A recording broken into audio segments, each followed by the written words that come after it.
Hey everybody, welcome. It's so great to be here at the Women of Wisdom Conference. What a cool thing going on here today. We've got some clips we're going to share with you about folks that were dancing, having a great time, and we're getting to talk to some of the most incredible people.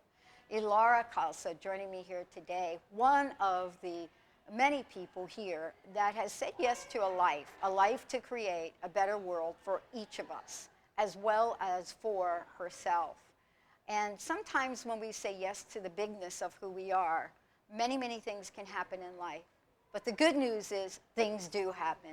Ylara, thank you for joining me here today. It's great to have you on the show. Thank you so much for having me. It's an honor. Oh, man, I'll tell you, it's really kind of amazing for me that I get to talk to so many people. I never thought in a million years that would be anything that I could do.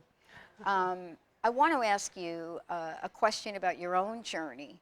What is it you've had to look at in your life? What have you had to move beyond? Some of the obstacles, maybe some of the things that got in your way, so that you could get to the place where you're sharing your gifts with the world. Mm-hmm. You know what I mean? Yes. Yes, and thank you again. Oh, thank you. It's a pleasure to be with you. Oh. I've heard so many things about you, so I'm very honored. Thank you. Yes, the obstacles. In our day paradigm, we have many, and I think the biggest one is overstimulation. Overstimulation of the senses, anxiety, worry, what am I supposed to do with my life, and is there a life after paying my bills, or Yes. is my life just about paying my bills? Right. And I think it's a struggle for every person that I've met, especially women in this time and age. Yes, I had to overcome many struggles. First of all, graduating from college, the old paradigm of you're nobody if you don't have a degree. Oh my gosh, and yeah. then, moving past that very quickly, Yep. became a healer, and I studied all kinds of alternative medicine, and eventually that led me to a very, very powerful change in my life, which was agriculture. I wanted to grow my own food. The food sources. Where do you think that comes from? I love that, because I'm from the Bronx, and I went through the same thing, right?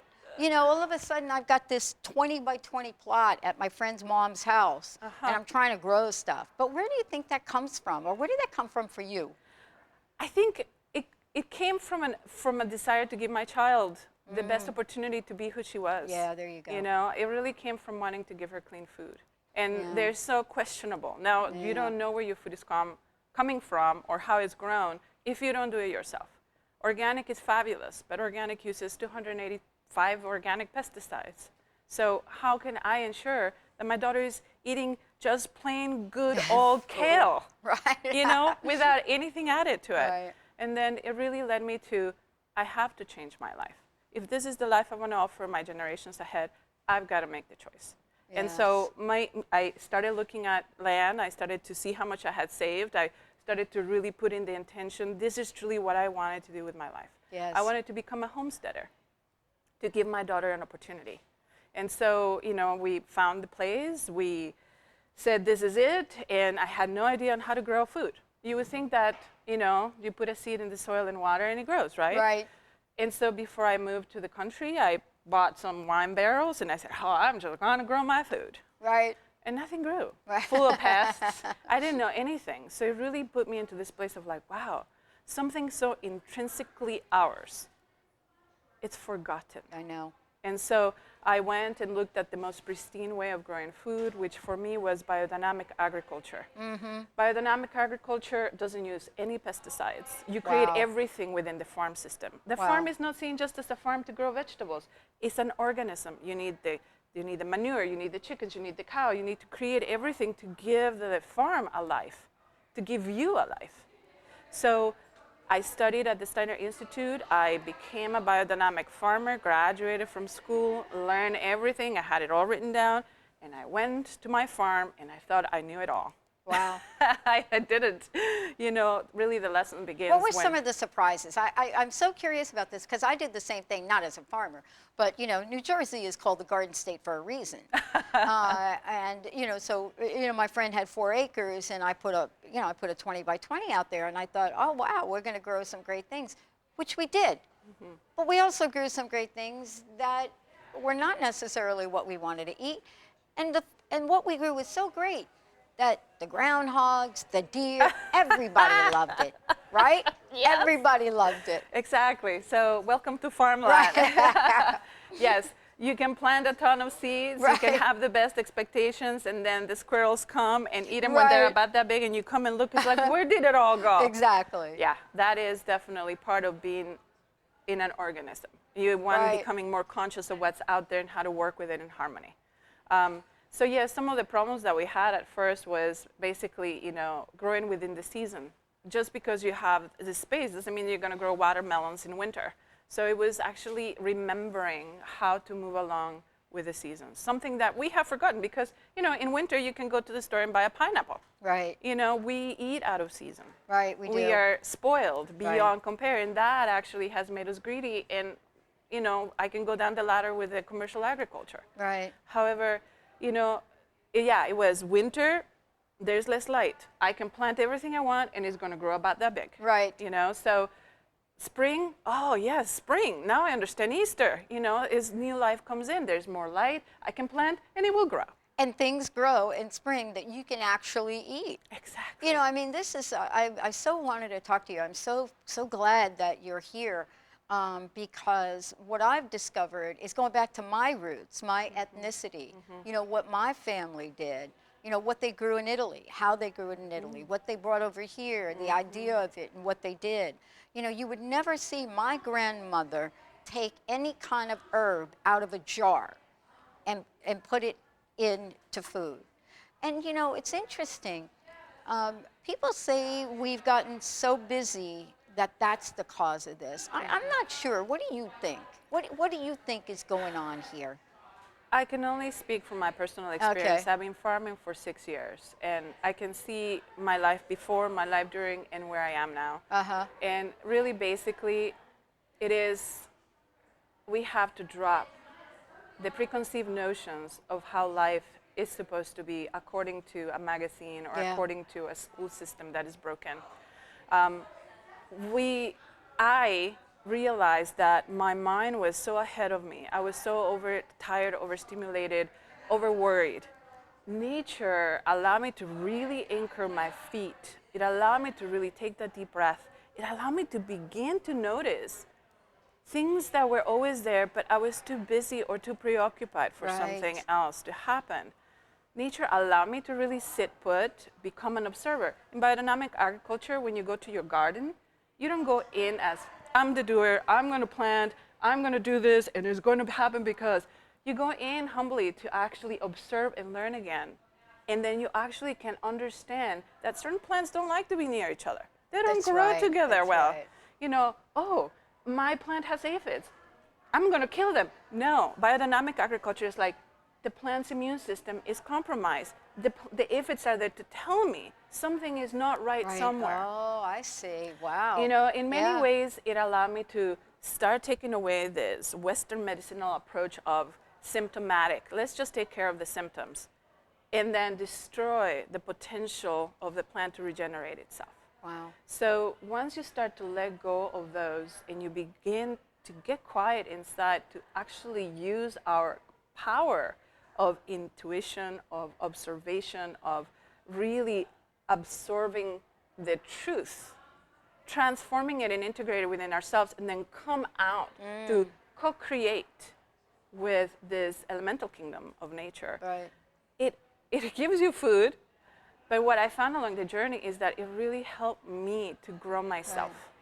Right. Really is what I'm coining now, soul agriculture. Yeah. I love that. Soul agriculture. I love that. Soul, yes. Because there's, when anybody that's gone through that experience and has tried this, or there's something else too. A lot of this too is common sense. Now, I grew up with, using, common sense, just common sense. And, I used to think about my parents and, my grandparents, and they say common sense. And I think, what? I don't even know what you're talking about. But they were right. My grandfather would, as I watched him plant herbs, common sense says you cannot put tomato bushes 3 inches apart from each other, tomato plants. I mean, they're going to grow humongous. That's not what they need. But yet, we're trying to bleed Mother Nature out of whatever natural resources it has in order for us to get more, more, more, more, more, more, Yeah. more, more, more. What is it for you now? I thought about homesteading too. Did you actually do it? I did. Did you really? I Wow, did. that I'm so thrilled. Homeschooling too. On Homeschool, top of yes, that. yeah, yeah, Yes. yeah. What do your kids say about you? What do they say? They say, On "Ma," a good day. and then they say, "Ma." um, On a good day, yeah, on a yeah, good day. yeah, especially when you have teenagers. Uh-oh. My daughter is fabulous. I think that my wish for her was to have an opportunity to experience life as it really truly is. And to get dirty, to muck the barn, to learn how to milk a goat, to sit down with me and understand a lesson, not because she has to pass a test, but because it's a knowledge that will assist her into making a decision tomorrow that can be as practical as, if I leave the window open, it's going to freeze inside the barn. Right. And that's going to affect this and it's going to affect that. So it is that experience. And, any kid that has chores is going to enjoy them and hate them. But past that, my daughter is deeply grateful. I mean, she is now at the farm. I'm here at the Women of Wisdom. Yeah. She has a friend companion, an adult that's with her. But she's running my farm right now. Wow. She's 13 years old. She's milking the goat. She's feeding the chickens. Wow. She's watering the garden. She's dealing with the dogs Wow. at night. It is not a lot, but she has now the capacity to hold her plate, to really step into who she is. Yep. She's a magnificent fiddle player. Magnificent. Jessica too. She loves the fiddle. Yeah. Yeah, right there. And her passion for music brings out about something wonderful and gratifying of her personality, of her love. She's an amazing designer. She loves to make jewelry. If you see her jewelry, you wouldn't believe a 13-year-old was doing that. Wow. So what is she saying? She's saying thank you. Yeah. Part of this is we get to, say yes to what calls us forward, as you just shared. But then there's the next leg of our journey. Honestly, if you'd asked me a year ago if I'd be sitting here with three cameras on me, I would have thought, no, you're smoking something, okay? There's something not going on right. Because, most of, my 12, 13 years now has been in radio. And until they put a camera in there, it's really been about me listening and sharing but something calls us forward, Yes. right? What is Yes. calling you forward to the next step for you? What's next for you? What calls me forward is truly sharing the gratitude and gratitude for what I've received by reconnecting with nature. I went to farm because I wanted clean food. I went to farm because I wanted a better life for my daughter. But really what I truly received was a reflection of myself through nature that has fulfilled every aspect Right. of my soul and has allowed me to see the potential of my personal growth. I'm not the same person I was 5 years ago. Oh, no, me either, boy. I can Not by a long shot. It's amazing. I mean, the reflection of nature has given me the opportunity to really stand here and truly learn to listen to someone without taking, without having to placate, fix, or Yeah. feel anxious because they are in pain. The garden gifted me with an ability to really, truly just be present, learning to observe, and holding the space to see what it is that you truly are asking of me. Or if you are even asking anything of me, maybe you just want to be heard. So it allowed me to be me without feeling overwhelmed. Well, I have to tell you, I'm so thrilled about what you've said yes to in your life. Now, I know you've got a number of events and things coming up, a way for people to connect with you. What's interesting is, we're talking to a lot of folks here, and in 2008, I coined a phrase, and I called it the new mainstream. And I actually used it a lot on radio, and then I just saw an article where someone I interviewed used the term in the Huffington Post. And I thought to myself, we need to be talking more about that. And the reason is that people in the mainstream look at us as alternative. And I want, this is my commitment to stop that. When I did that video in 2008 about the new mainstream, it's because I'm a girl from the Bronx, right? Yet I will have juniper as a homeopathic remedy in my house, right? That doesn't mean I'm going to give a pizza.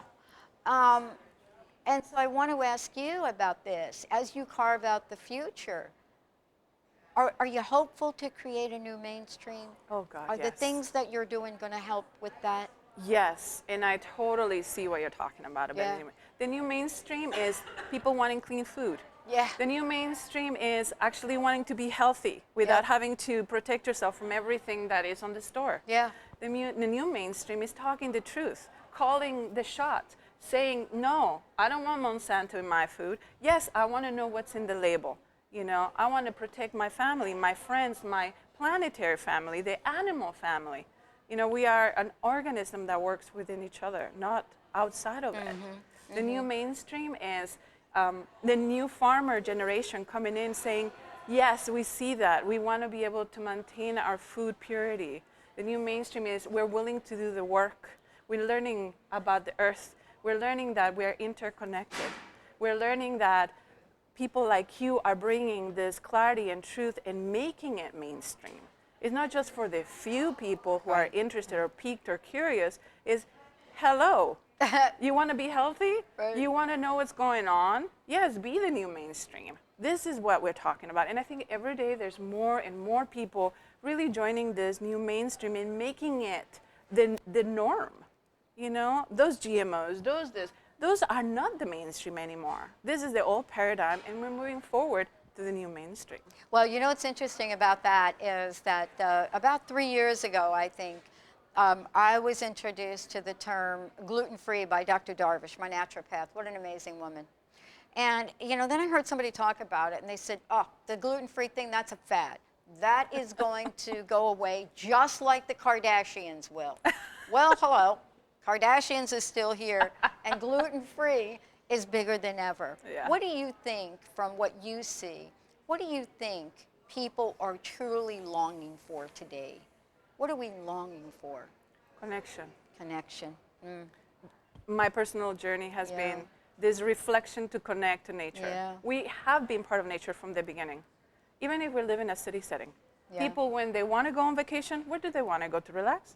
Nature. A vacation is nothing to do and being in nature because it's so healing, because it reminds us of our roots, our intrinsically powerful, soulful, heartful roots. And we have forgotten. So yes, we need to reconnect. We need to learn the art of observation. We need to get rid of this overstimulation and come back to our full senses. Mental, physical, intuitive, loving, healthy. That's the new mainstream. So what are you doing in Mount Shasta? We have the first biodynamic farm certified by Demeter in Siskiyou County, which is a huge feat. We don't use any pesticides. Wow. It's an organism. We create what we need within the farm system. I love educating and sharing with people the potentials of even planting a seed in a pot in your balcony. Yes, You know, it's a reconnecting. Yep. Did you know that when you actually spit on your seed, you're coating it with your DNA? The seed has the capacity. I did not know that. Yes, the seed has the capacity to absorb through your saliva, your DNA, and actually grow within the seed what your body needs. Whoa. Talk about medicinal food. You can do that with a kale seed in a clay pot with soil on your balcony in the city. How Yeah. about reconnecting? Yeah. And you know, it's interesting you mentioned that because, you know, if you go into New York and you see how many of these, you know, farms are being developed everywhere. I mean, we're seeing people on rooftops. We're seeing, I mean, you know, you talk about my grandparents when they came here, and my grandfather owned a recyclable tire place, and he would grow herbs because that's what he knew. And that's what, you know, that's what kept him in touch. Thank you for everything that you do. I want to ask you to tell people how they can find out more about you. And also, what's your personal message? What would you like to leave us with today? I want you to know that reconnecting to nature is right there at your fingertips. It's about reclaiming your power to know to experience, to grow yourself, even in a small act like planting a seed with your own DNA in a flower pot in a balcony. Touching that flower or that leaf every day and harvesting and eating it. Because it feeds not only the body, but the thing that we don't have in food anymore is that it doesn't feed our spirit. And food used to do that. So I can leave you with, you're entering an adventure. Try it. There's nothing to lose with that other than reclaiming your power and reclaiming yourself and healing yourself.